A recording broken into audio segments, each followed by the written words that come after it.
नमस्कार, मैं हूं दिव्यांशी मिश्रा। तो क्रिकेट हाउसफुल में सबसे पहले बात करते हैं सिडनी में खेले जा रहे टेस्ट में हुए विवाद की। जी हां, सिडनी टेस्ट में दर्शकों की बदतमीजी काफी बढ़ गई है। मैच के तीसरे दिन के बाद चौथे दिन भी दर्शकों ने भारतीय खिलाड़ियों के साथ बदतमीजी की, जिसके बाद भारत आंख बबूला हो गया है और कोहली ने भी भारत से अपनी नाराजगी जाहिर की है। हमने बजवाई थी ताली, तुमने दे दी गाली, गाली तुम पर ही पड़ गई असरदार, तुम्हारे बोर्ड के साथ देश भी हुआ शर्मसार। सिडनी टेस्ट में भारत की टीम के खिलाड़ियों को ऑस्ट्रेलियन दर्शकों की बदतमीजी का सामना करना पड़ा। सबसे पहले मैच के तीसरे दिन आखिरी सेशन में भारत के युवा तेज गेंदबाज मोहम्मद सिराज और बुमराह को दर्शकों की नस्लभेदी टिप्पणी का सामना करना पड़ा था। मैच के तीसरे दिन भारतीय टीम ने इसकी शिकायत मैच रेफरी से की थी, जिसके बाद रेफरी और आईसीसी ऑफिशियल्स ने भारत के ड्रेसिंग रूम में जाकर वहां का माहौल जाना। लेकिन मैच के चौथे दिन भी यह सब जारी रहा और सिराज को एक बार फिर से दर्शकों ने वही टिप्पणियां की। इस वजह से मैच को कुछ देर तक रोकना भी पड़ा। सिराज के साथ हुई इस हरकत ने भारत के कप्तान कोहली को भी गुस्सा दिला दिया। कोहली ने ट्वीट कर लिखा है,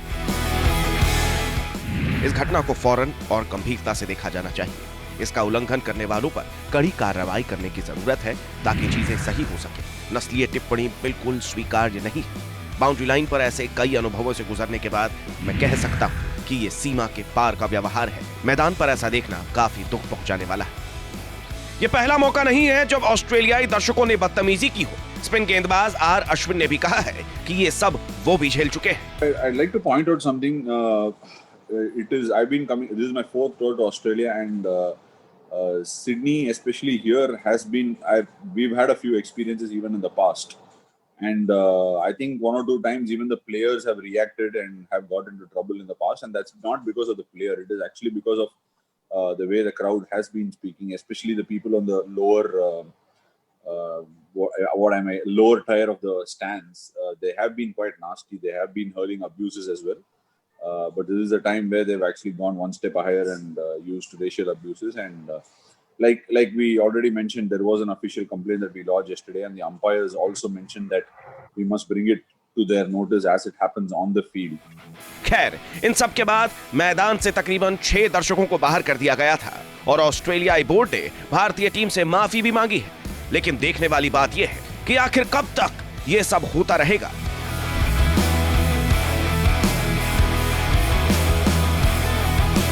क्योंकि वर्ल्ड कप में जब भारतीय फैंस ने स्मिथ के खिलाफ नारेबाजी की थी तो कोहली ने उन्हें चुप करा दिया था।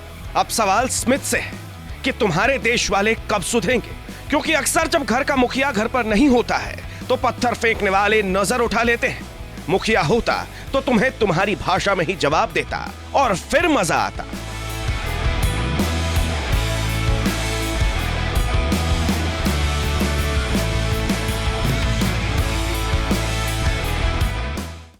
रोहित शर्मा और शुभमन गिल ने भारतीय पारी को अच्छी शुरुआत दिलाई, जिसके बाद टीम इंडिया को राह मिल गई है कि वो आगे बढ़े। और लेकिन देखना अब ये है कि मैच के चौथे दिन क्या भारतीय टीम उसी शुरुआत का फायदा उठा सकती है या नहीं। रोहित का चला बल्ला, गिल भी मचा गए हल्ला, भारत को मिली शुरुआत मजबूत। सिडनी टेस्ट की दूसरी पारी में भारत की ओपनिंग जोड़ी रोहित शर्मा और शुभमन गिल ने सदी हुई शुरुआत दी, जिसके बाद दारोमदार टीम इंडिया के बाकी बल्लेबाजों पर है कि वो टीम के लिए विकेट बचा रन बनाए और मैच को ड्रॉ की तरफ ले जाए, क्योंकि 407 का लक्ष्य पार पाना मुश्किल काम है और भारत पहले ही अपने 2 विकेट गंवा चुका है। ऐसे में मैच ड्रॉ भी हुआ तो उसे भारत की जीत ही समझा जाएगा। दूसरी पारी में रोहित और गिल के बल्ले का जोर देखने को मिला, जब दोनों खिलाड़ियों ने संभल कर बल्लेबाजी की। रोहित के प्रदर्शन पर नजर डाले तो उन्होंने 98 गेंदों में 52 रन बनाए, जिसमें 5 चौके और 1 छक्का शामिल था। तो वहीं गिल के बल्ले से 64 गेंदों में 31 रन निकले, जिसमें 4 चौके शामिल थे। दोनों ने भारत को सदी हुई शुरुआत दे दी। भारत के लिए क्रीज पर अब पुजारा और रहाणे मौजूद है। दोनों पर दारोमदार है कि वो भारत की पारी को संभाले। पुजारा की जिस बल्लेबाजी की आलोचना पहली पारी में की जा रही थी, पुजारा को अब वही बल्लेबाजी दिखानी होगी, क्योंकि भारत को यहाँ हार से बचना है तो ड्रॉ ही जीत समझे। और इसके लिए जरूरी है कि टीम इंडिया के बल्लेबाज दूसरी पारी में टिक कर बल्लेबाजी करे।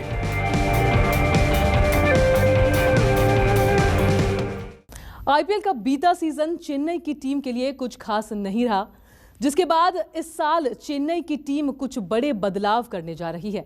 टीम अपने कुछ खास खिलाड़ियों को टीम से विदा करने का मन बना रही है। कौन कौन है वो खिलाड़ी, आइए देखते हैं। इंडियन प्रीमियर लीग के नए सीजन को लेकर सभी टीमों ने अपनी तैयारी शुरू कर दी है। बीसीसीआई से अनुमति मिलने के बाद सभी फ्रेंचाइजी नए सीजन के लिए खिलाड़ियों की अदला बदली भी कर रही है। वहीं जिन खिलाड़ियों के प्रदर्शन से टीम खुश नहीं है, उन्हें रिलीज करने की भी तैयारी हो रही है। आईपीएल इतिहास में मुंबई के बाद सबसे सफलतम टीम चेन्नई सुपर किंग्स इस बार बड़े फेरबदल की तैयारी कर रही है। नीलामी से पहले टीम मैनेजमेंट 7 से 8 प्रमुख खिलाड़ियों को रिलीज करने जा रहा है।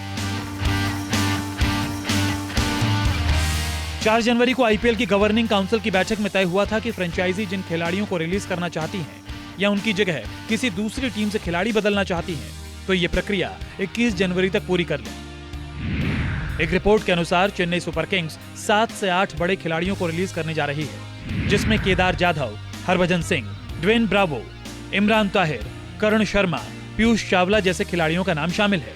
अगर ऐसा हुआ तो नए सीजन में चेन्नई बहुत बदली से नजर आएगी। नए सीजन के लिए खिलाड़ियों की नीलामी फरवरी के पहले सप्ताह में होनी है। गौरतलब है कि आईपीएल का बीता सीजन चेन्नई की टीम के लिए खास नहीं गया था और सीएसके की टीम पहली बार प्लेऑफ तक में जगह नहीं बना सकी थी, जिसके बाद उम्मीद की जा रही थी कि चेन्नई की टीम में बड़े बदलाव देखने को मिल सकते हैं। हालांकि देखना यह भी होगा कि चेन्नई की टीम से इस बार रैना को रिलीज किया जाता है या नहीं।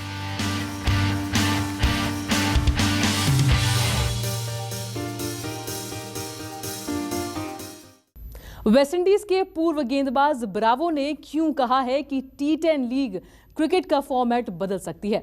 आखिर क्यों कह रहे हैं ब्रावो कि T10 लीग T20 लीग को भी पीछे छोड़ सकती है?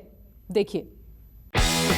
वेस्टइंडीज के ऑलराउंडर डेवन ब्रावो का मानना है कि T10 क्रिकेट भी वही क्रांति ला सकता है जो 15 साल पहले T20 फॉर्मेट लेकर आया था। Bravo Abu Dhabi T10 league की तैयारी में जुट गए हैं। उन्होंने कहा कि T10 रोमांचक टूर्नामेंट है और ये वैसी ही प्रतिस्पर्धा है जैसी कुछ साल पहले T20 थी। पूरी दुनिया में T20 को इसी तरह फैंस ने हाथों हाथ लिया था। ब्रावो ने कहा कि T10 भी ऐसा ही कुछ कर सकता है। इससे खिलाड़ियों का करियर लंबा हो सकता है। एक गेंदबाज के तौर पर मैं इसे चुनौती के रूप में लेता हूँ, क्योंकि ये गेंदबाजों के अनुकूल फॉर्मेट नहीं है और इसमें दुनिया के सर्वश्रेष्ठ खिलाड़ियों का सामना करना है। पिछले सेशन में ब्रावो के शानदार प्रदर्शन से मराठा अरेबियंस ने खिताब जीता था। अब वो दिल्ली बुल्स के लिए खेलेंगे। ब्रावो आईपीएल में चेन्नई सुपर किंग्स का हिस्सा है और वो टीम के साथ लंबे समय से जुड़े हुए हैं। हालांकि ब्रावो T10 के फॉर्मेट को लेकर भी काफी उत्साहित है, लेकिन देखना भी यह है कि क्या आईसीसी T10 क्रिकेट को मंजूरी देकर अपने फॉर्मेट में शामिल करती है या नहीं।